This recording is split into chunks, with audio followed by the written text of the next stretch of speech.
recorded. So last week we left off with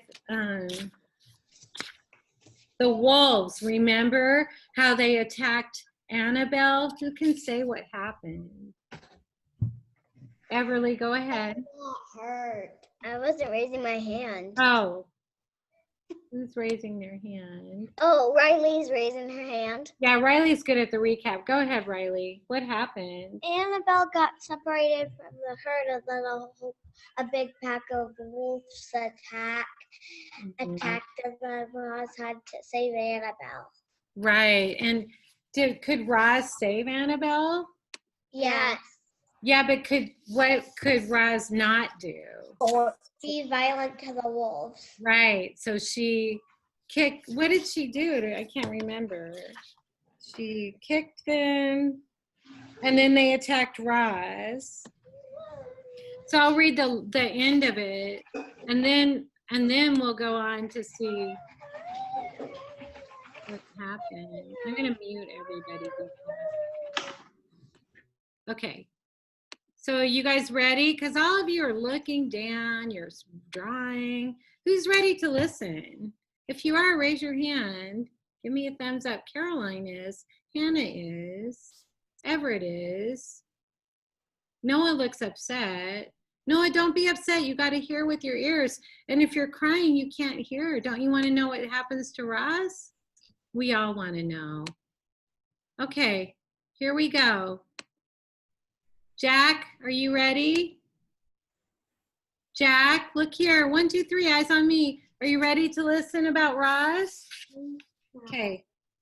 The robot, okay, so the wolves had attacked, but then they got scared off.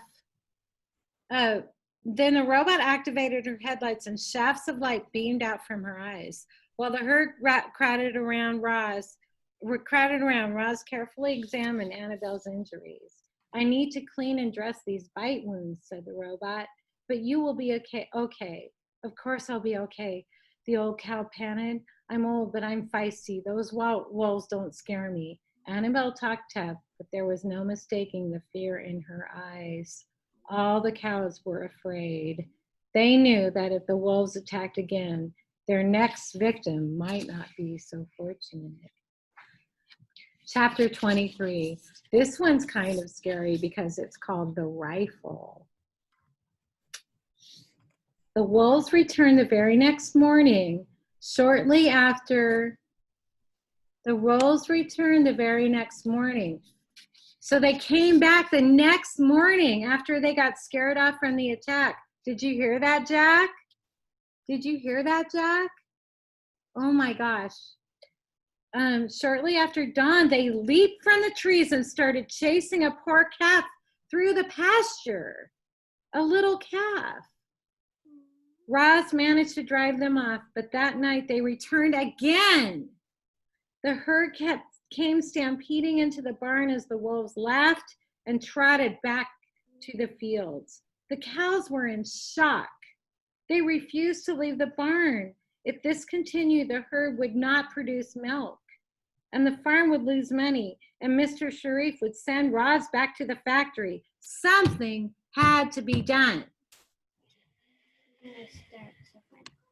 Knock, knock, knock. The dog barked and the children opened the door. How'd you get all those scrapes, said Jaya. Is everything okay, said Jad. I must speak to your father, said Roz. Mr. Sharif came to the door and Roz explained the whole problem. At the first mention of the wolves, he sent the children to their rooms. But the dogs stayed.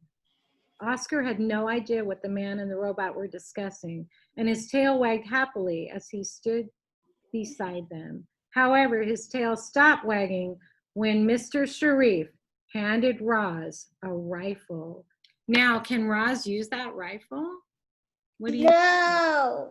No, because a rifle is violent, right? Otherwise she yeah. So we'll see. I don't know. But Mr. Sharif is going to order her to do it, I think.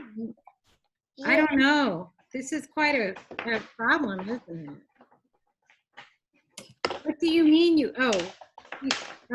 the dog had seen a rifle in action and was frightened to his core. He scurried into the bushes and hid there whimpering while the conversation went on. What do you mean you can't fire a rifle? The man yelled. Roz, you're a farmer now, and sometimes farmers have to kill animals. It was the first time Mr. Sharif had ever yelled at Roz. She waited patiently as the words and spit flew from his mouth. My farm and my family are in danger. Roz, I order you to kill the wolf. I cannot follow that order because I am not programmed to be violent. Mr. Sharif let out a heavy sigh. He knew Roz was right, but when he reached for the weapon, she would not let go. The man stared at the robot. The robot stared at the dog. The dog stared at the rifle. Oscar was still whimpering and hiding in the bushes. Just the sight of the rifle had sent him into a panic. It was hard to believe that such a fearful animal was related to wolves. But dogs are related to wolves, thought the robot, and her computer brain began buzzing with activity. She thought of dogs and wolves and rifles. She thought of Shadow, the wolf leader, and the long straight scar on his side. And then she had an idea. Although I cannot fire the rifle, said Roz, I believe it can help solve the wolf problem. Wow, I wonder how. Mr. Sharif frowned. He didn't know what the robot was getting at, but he was happy to let her handle the wolves by herself. Fine, try it your way, he said. Just don't lose any cows or else we might have to lose a robot too. So Roz has an idea. Roz has an idea of how to use the rifle. William, go ahead. What do you think? My computer is about to die. Okay, well, I'm recording this, so just in case. Don't, and then you can charge it during snack, okay? Okay.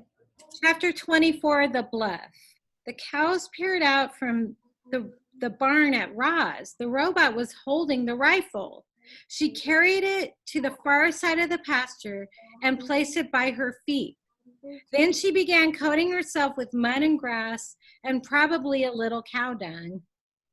When every inch of her body was concealed, she nestled into the ground and became part of the landscape, an ordinary clump of grass. And do you see her? She's good at camouflage, isn't she?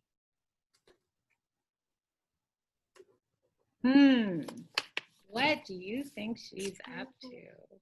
The cows were stunned. What's Roz doing? Is she all right? Where did she go? Roz had learned to camouflage herself back on the island, and now she was using that trick once again. She sat motionless for hours, waiting for wolves to appear. Daylight faded and the stars came out and the moon climbed into the sky, but the wolves did not show up. So Roz tried something new. The robot was an excellent mimic, and she began crying out in a sad voice of a wounded calf. Mimic means she can imitate, she can sound just like something. So now she's sounding like a wounded calf. Why is she doing that? Riley, why is she doing that? So that way the wolves think they have an easy target because the calf is wounded, so that way it can't attack the wolves, and the wolves can easily attack it. Right, very good, Riley. Genius award for you. That's great. Okay, so Roz is trying to get the wolves to come around again. Okay, so let's see. Please help me, she cried. I have hurt my leg and I cannot move. Crickets chirped. Please help me. An owl hooted. I cannot move. The calf's voice continued crying out. Finally, as the moon dipped behind the trees, 7 wolves slunk into the pasture. Shadow led the way, silently stalking through the night. Covered in dark fur, he was practically invisible. Only his long, pale scar gave him away. Noses sniffed, and eyes searched, and ears listened. Then a clump of grass began rustling. There, whispered Shadow, the calf is hiding in the tall grass. But what is the tall grass? Is it Roz? Yes. Something feels wrong to me, Shadow, said a female wolf. This is too easy. I make the decisions, Barb, sniffed the wolf leader. Flash, lurk, fang, circle around and wait for my signal. 3 wolves dashed off. When they were in position, Shadow gave the signal, and his pack closed in on the wounded calf. With each step, the grass rustled more and more until the ground seemed to be moving. And then the ground really was moving. Grass and dirt crumbled aside, and there was a robot standing tall and pointing the rifle at the wolf leader. The pack froze. Hello, Shadow, growled the robot. My name is Roz. I see from your scar that you are familiar with rifles. You have been shot at before. You know what will happen if I pull this trigger. Reader, you and I are well aware that our robot was not programmed to be violent. Roz could not have pulled that trigger even if she wanted to, but she didn't want to. He was bluffing. Of course, Shadow didn't know any of this. As far as the wolf knew, he was defeated. And so he did what wolves do when they are defeated. He lay down, he cowered before the robot. For the first time anyone could recall, the wolf leader looked weak. I do not want to hurt any wolves, Roz continued. But if you return to this farm, I will have no choice. Now you leave and never come back. Shadow scrambled away with his tail between his legs. Barb was close behind him, followed by the other wolves, and soon the entire pack had disappeared into the night. Wow. And we'll leave it there. Do you think Roz got rid of the wolf pack? It sure sounds like she did. I think she did. Yeah, she did. I hope so. Man. Hope so. Now you guys get to go off and do brain break. And I know Heath is always pointing this out to me. Sometimes I repeat brain breaks that we did before, that you've had before. It's brain break, snack, recess, math. Yes, and math. Kindergartners come back at 10:30 for math. We're going to start really, really looking at teen numbers. And then first graders, where do you guys go? Miss Wolf. Yes, you know that. Okay. All right. Thanks for a good morning. And kindergarten.